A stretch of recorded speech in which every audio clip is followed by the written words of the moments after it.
समस्त विश्व रे आमानंकर प्रियतम प्रभु यीशु ख्रीष्ट गौरव पातु।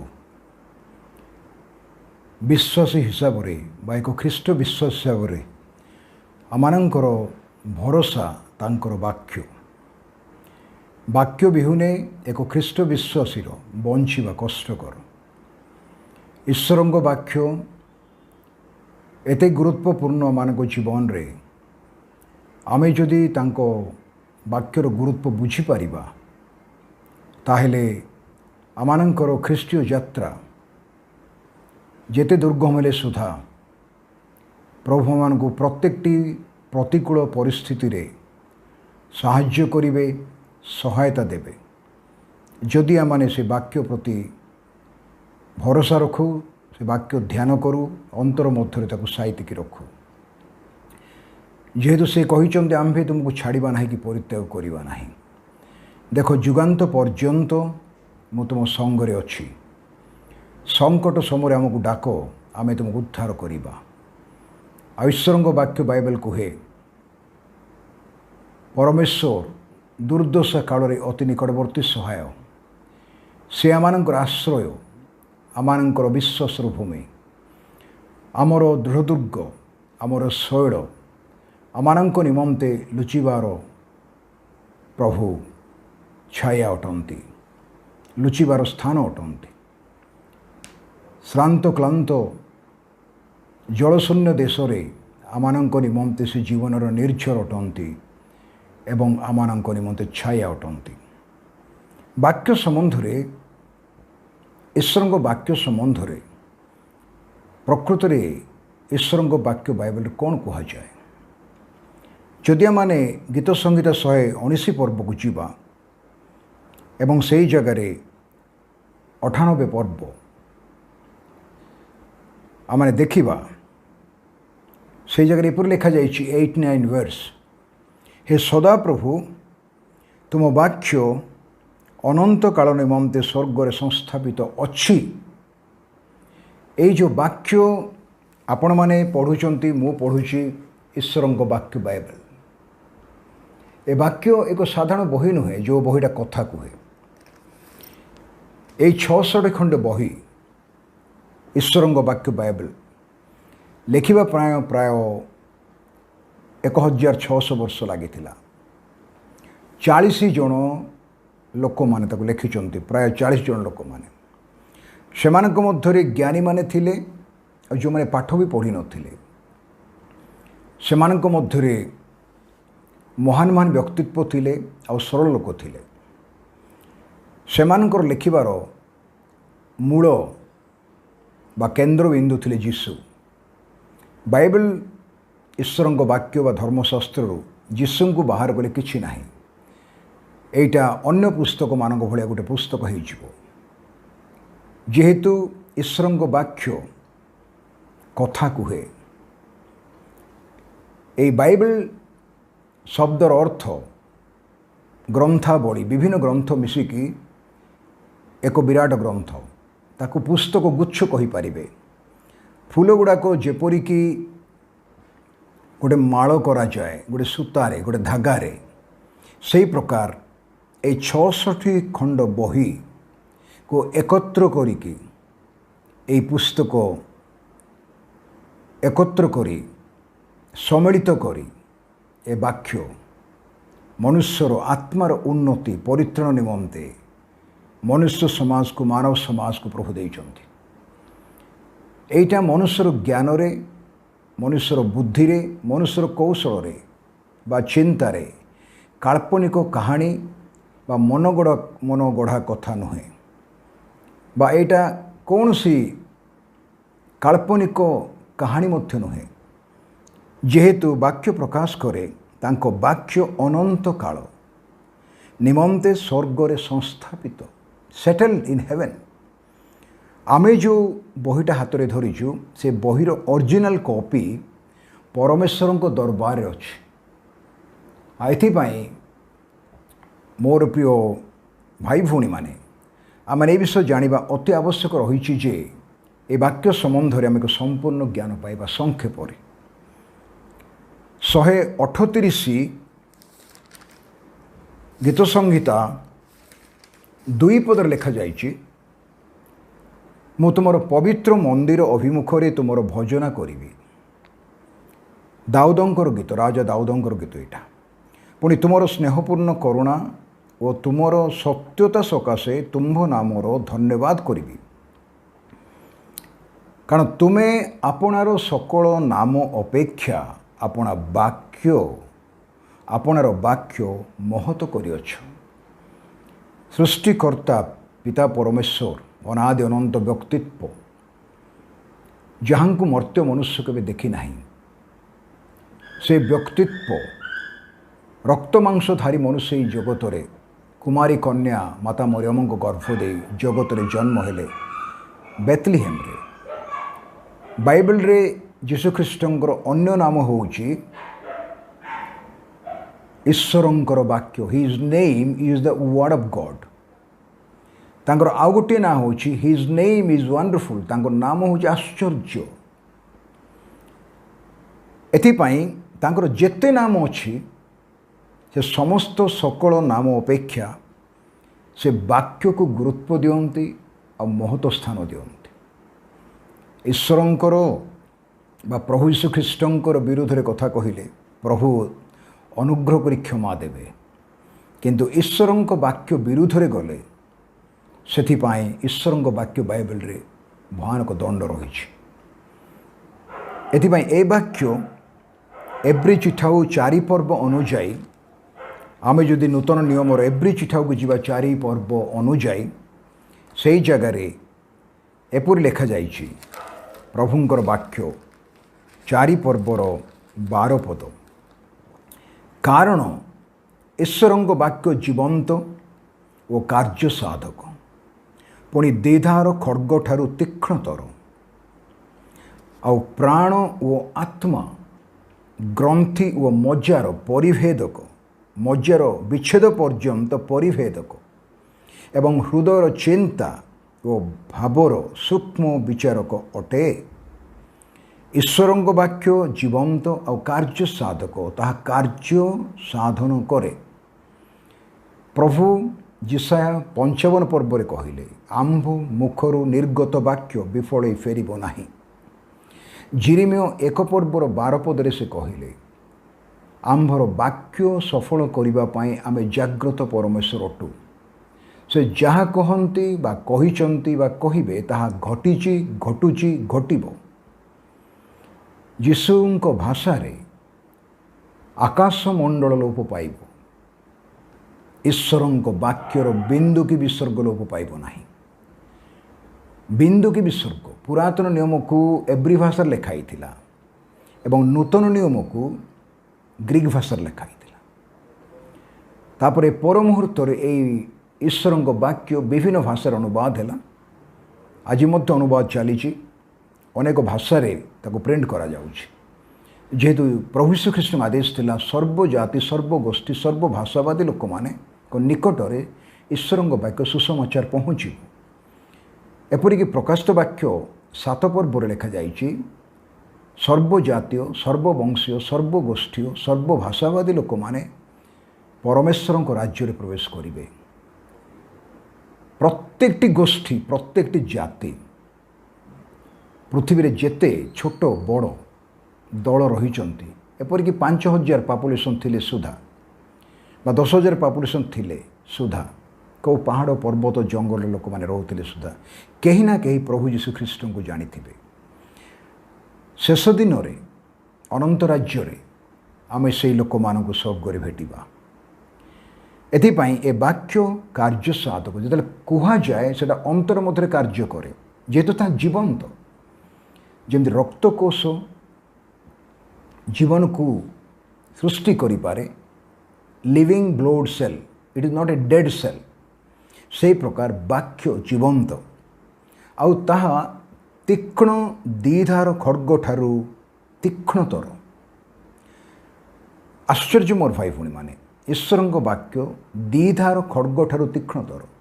कहवा व्यक्ति को मध्य काटिबो, शुणिया व्यक्ति को मध्य काटिबो। आउ से ए वाक्य एमिति तीक्ष्णतर जे जहाँ प्राण भितर भेदिबो आत्मा भितर भेदिबो। प्राण आत्मा आमे कहीं देखिना, କିନ୍ତୁ ତା ଭିତରେ ମଧ୍ୟ ଈଶ୍ୱରଙ୍କ ବାକ୍ୟ ପ୍ରବେଶ କରିପାରିବ। ଗ୍ରନ୍ଥି ଆଉ ମଜ୍ଜାର ପରିଭେଦକୁ, ଆମ ହାଡ଼ ଭିତରେ ଯେଉଁ ମଜ୍ଜା ରହିଛି ତା ଭିତରେ ମଧ୍ୟ ଈଶ୍ୱରଙ୍କ ବାକ୍ୟ ପ୍ରବେଶ କରିପାରେ। ଯେହେତୁ ବାଇବେଲ କୁହେ ସେ ବାକ୍ୟ ପଠାଇ ସୁସ୍ଥ କରନ୍ତି। ଆଉ ଏକଥା ମଧ୍ୟ ବାଇବେଲ କୁହେ ତାହାଙ୍କ ବାକ୍ୟ ଶୀଘ୍ର ଦୌଡ଼ଇ। ବିଜୁଳି ଯେପରିକି ମାରିଲେ ଆମେ ଆକାଶରେ ଗୋଟିଏ ସେକେଣ୍ଡରେ ଏପଟ ସେପଟ, ଏ ମୁଣ୍ଡରୁ ସେ ମୁଣ୍ଡ ବିଜୁଳିର ଲାଇଟନିଂ ଦ୍ୱାରା ଆଲୋକ ଦେଖିପାରୁ, ସେମିତି ଈଶ୍ୱରଙ୍କ ବାକ୍ୟ ତାଠୁ ଅଧିକ ବେଗଗାମୀ, ତାହା ଦୌଡ଼େ। ଯେଉଁ କାର୍ଯ୍ୟ ପାଇଁ ଆପଣ ଈଶ୍ୱରଙ୍କ ବାକ୍ୟ ପ୍ରେରଣ କରିବେ ସେ କାର୍ଯ୍ୟ ପାଇଁ ଯାହା ତାହା ଯାଇକି ସଫଳ କରିବ। ଏଥିପାଇଁ ମୁଁ କହୁଥିଲି ଯେ ଈଶ୍ୱରଙ୍କ ବାକ୍ୟ ଏକ ଖ୍ରୀଷ୍ଟ ବିଶ୍ୱାସୀ ନିମନ୍ତେ ଭରସା, ଏକ ଆଶା, ଏକ ନିଶ୍ଚିତ ଜ୍ଞାନ, କାର୍ଯ୍ୟ ସାଧକ ଶକ୍ତି। ଏତେ ପ୍ରତ୍ୟେକ ବିଶ୍ୱାସୀମାନେ ଏ ବାକ୍ୟ ପଢ଼ିବା ଦରକାର। ପାଉଲ କହିଲେ କଲସି ମଣ୍ଡଳୀକୁ ଲେଖିଲା ବେଳେ ଈଶ୍ୱରଙ୍କ ବାକ୍ୟ ପ୍ରଚୁର ଭାବରେ ତୁମମାନଙ୍କର ଅନ୍ତରରେ ବାସ କରୁ ବା ତୁମମାନଙ୍କ ମଧ୍ୟରେ ବାସ କରୁ। ଯେହେତୁ ଏ ବାକ୍ୟ ଭିତରେ କାର୍ଯ୍ୟ କରିବ, ଆମେ ଜାଣିପାରିବା ନାହିଁ, ରକ୍ତ ମାଂସଧାରୀ ମନୁଷ୍ୟ ଅନୁଭବ କରିପାରିବ ନାହିଁ ଯେ ସେ କିପରି କାର୍ଯ୍ୟ କରୁଛି, କିନ୍ତୁ ବୁଝିପାରିବ ଯେ ଈଶ୍ୱରଙ୍କ ବାକ୍ୟ କିପରି ଭାବରେ ତା ଜୀବନକୁ ପ୍ରଭାବିତ କରିଛି।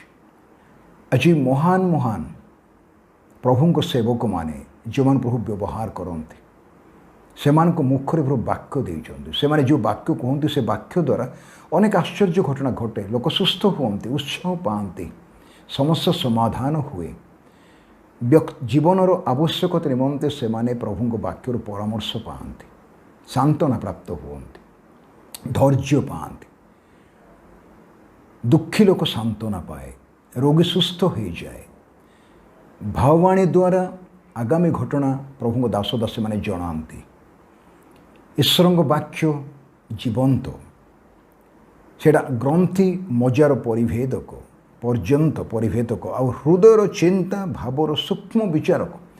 ଆପଣ ଆଉ ମୁଁ ହୃଦୟ ଭିତରେ କ'ଣ ଚିନ୍ତା କରୁଛୁ ସେଇଟା ମୁଁ ଆପଣଙ୍କର ଜାଣିନାହିଁ, ଆପଣ ମୋର ଜାଣିନାହାନ୍ତି, କିନ୍ତୁ ଈଶ୍ୱରଙ୍କ ବାକ୍ୟ ତାହା ଜାଣିଛି।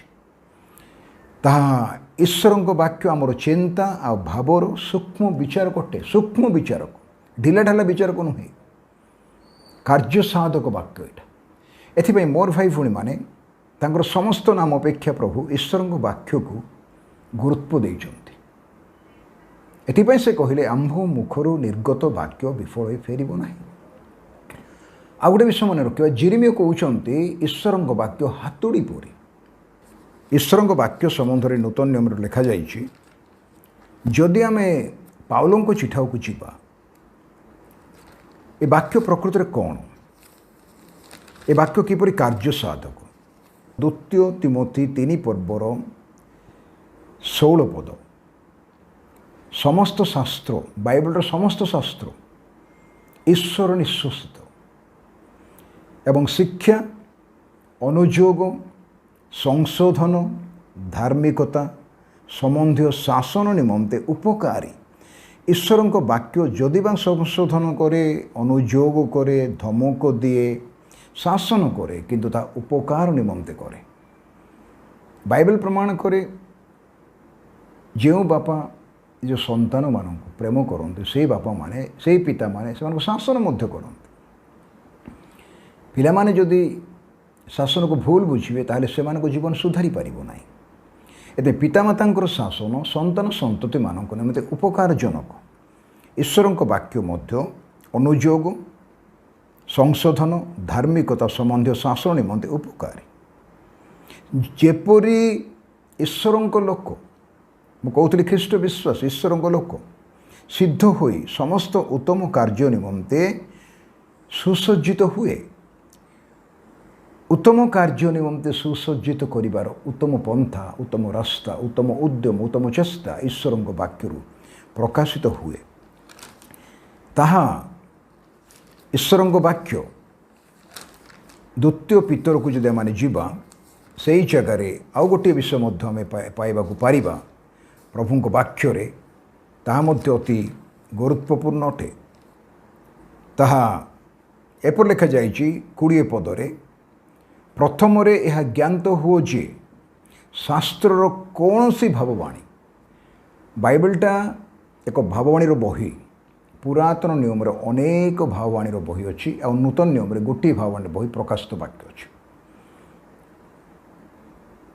स्वतंत्र भाव में व्याख्या करिवार विषय नुहे ईश्वर वाक्य बा भाववाणी सबू जोटा आगु को घटब अग्रिम इतिहास एडवांस हिस्ट्री जो आगु घटब पृथ्वी रे सेटा स्वतंत्र भाव में व्याख्या करिवार विषय ना बाइबल को केवल बाइबल इंटरप्रिटेशन करिपारे मु चिंता करुली मु भावुली हेइथिबो परा हेबो परा एमती नाई बाइबल रे जहाँ लिखाई ताहा द्विधार खड्ग आक्षरिक अर्थ एवं आत्मिक अर्थ तार एपटे भी दाढ़ सेपटे भी दाढ़ एटा जल पर निर्गत हुए एटा पाद पाई चरण पाई प्रदीप एटा मुखर दर्पण एटा हातुड़ी एटा अग्नि एटा ईश्वर वाक्य डेफिनेशन एथिपाई ना अग्निटा सहज ना हातुड़ीटा सहज ना खड्गटा सहज ना जल सहज ना दर्पण दर्पण तो आम चेहरा देखाई दिए आउ ताहा आम चरण पे प्रदीप अंधार भितर चलिया आलुओ दिए ईश्वर वाक्य एथिपाई एटा स्वतंत्र भाव में व्याख्या करिवार विषय नुहे कारण कौन सी भाववाणी केबे हे मनुष्यर इच्छार उत्पन्न होई नाही मात्र ईश्वर को प्रेरित मनुष्य माने जो मान को प्रभु पठेई थिले पवित्र आत्मा द्वारा निज ज्ञान बुद्धि कौशल दर्शन चिंता दर्शन तत्व भावना इमाजिनेशन द्वारा नुहे आत्मांकर द्वारा चालित तो होई कथा कही driven by the Holi spirit आज अनेक ज्ञानर बही अच्छी पृथ्वी रे दर्शन तत्पर होइछि महान महान दार्शनिक मैंने पृथ्वी जन्म होइछन्ति तो यही वाक्य कथा कहे आपण जेते थर पढ़े सेते थर ता कथा कहे एथिपाई जेतला माने ईश्वर वाक्य विषय चिंता करूँ से समय आमने गोटे विषय निश्चित जानिबा अन्य मानक निकट में उपस्थापन कला बेले यही वाक्य संबंध रे आपण कि मु बा जेकोसी प्रभु दास दासी बा शिष्य शिष्या जहाँ ठीक रे जानी से विषय उपस्थापन कर आवश्यक रही जो विषय आम ठीक रे जानी ना प्रांजल भाव में श्रृंखलागत भाव में जानी ना से विषय को उपस्थापन करने द्वारा आम परीक्षा सिद्ध नहु ईश्वर वाक्य को ठीक रूपे सुचारू रूपे व्यवहार करने को पड़ो इंग्राजी लिखा जाए राइटली डिवाइडिंग द वर्ड ठीक रे प्रभु वाक्य को बांटिवा कोटा परे कोटा सूचीक्रम एथिपाई एई द्वितीय तिमोथी 3 पर्वर 14 पद लिखा जाइछि तुम्भे किंतु तुम्भे जहाँ जहाँ शिक्षा करियछ तुम्हें जहाँ जहाँ शिक्षा करियछ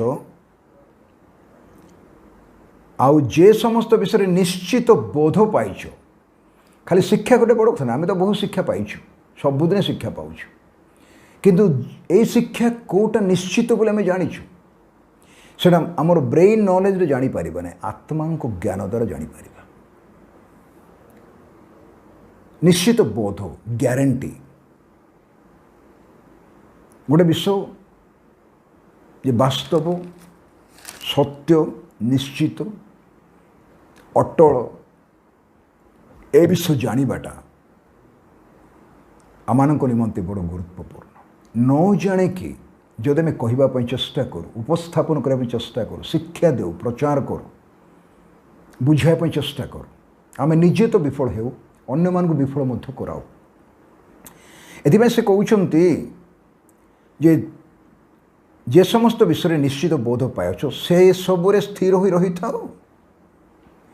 तुम्हें जो विषय ठीक ज्ञान पाइछ बा बुझीपार से स्थिर हो आउ जदि निश्चित भाव बुझुच ताहा ही प्रकाश कर गोटे सब्जेक्ट बा प्रसंग नहीं कि उपस्थापन करने को न पारिले सेटा प्रभुंक लोक मान सम्मुख में साधुमंडल में लज्जाजनक विषय अटे एथिपाई ऐतिहासिक बैकग्राउंड इतिहास पृष्ठभूमि लेखिबार उद्देश्य लेखक किए, कौ समय लेखा होता, मूल प्रसंगटा कौन, से पूरा चैप्टर रे बा पर्व रे कौटा मुख्य विषय, क्या लक्ष्य कर लेखा जाइथिला, सांस्कृतिक परिवेश कौन थिला, से समय परिस्थिति कौन थिला, आजिर परिस्थिति से वाक्य किपर लाभजनक हो पार, से विषय जड़े वाक्यर सेवक बा परिचारक बुझा अति आवश्यक।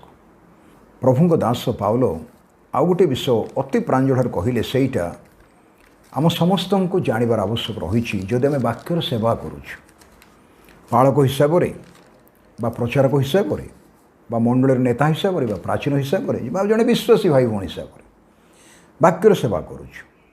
से कहते द्वितीय करंतीय बा करंती मंडल को द्वितीय पत्र 13 पर्वर 10 पद, एथि निमंते अनुपस्थित होई मु एही सबु लेखुअछि, जेपरि उपस्थित होई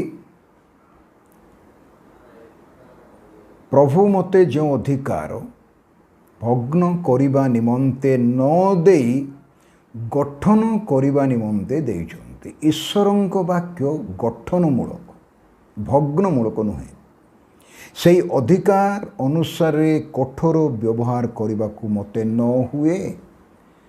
प्रभु को सेवक माने सम्मानीय प्रभु को दास दासी माने ईश्वर वाक्य को आम गठनमूलक भाव उपस्थापन करुचु कि whether our demonstration is constructive or destructive. Before demonstrating the word of God or presenting the word of God, we must understand whether my approach is constructive or destructive, गठनमूलक ना भग्नमूलक। आपण बा मु बा जे कही ईश्वर वाक्य पदे अधे जदि केतले काहाकू कहूछु बा मंडली रे बा परिवार रे कि समाज रे कहूछु, सेटा जदि जन को बिल्डअप करूने, निर्माण करूने, गठन करूने, ताहले सेटा भग्नमूलक। एथिपाई काहेकि ताहा गठनमूलक जानिछन्ति कि तार कारण काल्वरी क्रूसरे मनुष्यर समस्त दुर्बलता पाप निमंते समस्त विफलता निमंते प्रभु यीशु ख्रीष्ट संपूर्ण मूल्य देइछन्ति, पेमेंट कर देइछन्ति। एथिपाई मनुष्य पाप मुक्त होइछि काल्वरी क्रूसर रक्त द्वारा।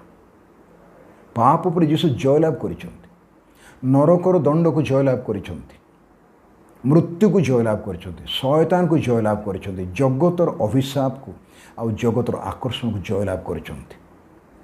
से वाक्य रूपी परमेश्वर देहवंत होइले यीशु के जन्म होइले। एथिबे तांकर बलिदान केवल बलिदान नुहे, it's a total payment for the human being. प्रथम मनुष्य आदम ठार आरंभ करी एई पृथ्वीर शेष दिनर शेष मुहूर्त जो व्यक्ति जन्म हेबो ता पर्यंत टोटल पेमेंट पास्ट प्रेजेंट और फ्यूचर पेमेंट जीसु कर देइछन्ति। मनुष्यर आउ कौन सी ता ऊपर पेनाल्टी नाही, धार नाही, स्वर्ग किछि डिमांड करि पारिबो नाही, जेहेतु तांकर एकमात्र अद्वितीय पुत्र यीशु ख्रीष्ट को पिता परमेश्वर अनादि अनंत व्यक्तित्व यहोवा परमेश्वर एल सदाई आडोनाई एलोहिम तांको बलिदान कले क्रूस उपर आउ तांको रक्त द्वारा प्रभु यीशु ख्रीष्ट आपणकर मोर समस्त विषयर हिसाब किताब तुटई देइछन्ति। आमानंक विरुद्ध रे थिबा अभियोग पत्र कौन से अभियोग पत्र? पापर वेतन मृत्यु, जो प्राणी पाप करे से मरिबो एटा अभियोग पत्र। ताक से क्रूसरे टंगाई देले। काहेकि टंगाई देले? प्रभु कहउचंती दुष्टर मरण रे हमर संतोष नाही। एथिपाई यीशुଙ୍କ उपरको सब ढला गला, ताको पाप स्वरूप करागला। जहाँଙ୍କ पाखरे पापर बिंदु नथिला से थरे कहिथिले मो पाखरे पाप अछि बोले तुमे के देखाई पारिबो कि नाही। प्रभु दास कहउचंती तांको पाखरे पापर लेस नथिला, बिंदु नथिला, से पाप स्वरूप करागले आम बदल रे सब्स्टिट्यूट। एथिपाई मोर प्रिय भाई भौणी माने आपणकर मोर हिसाब क्रूसरे तुटी जाइछि। आमे ताको विश्वास रे ग्रहण करैको पड़िबो।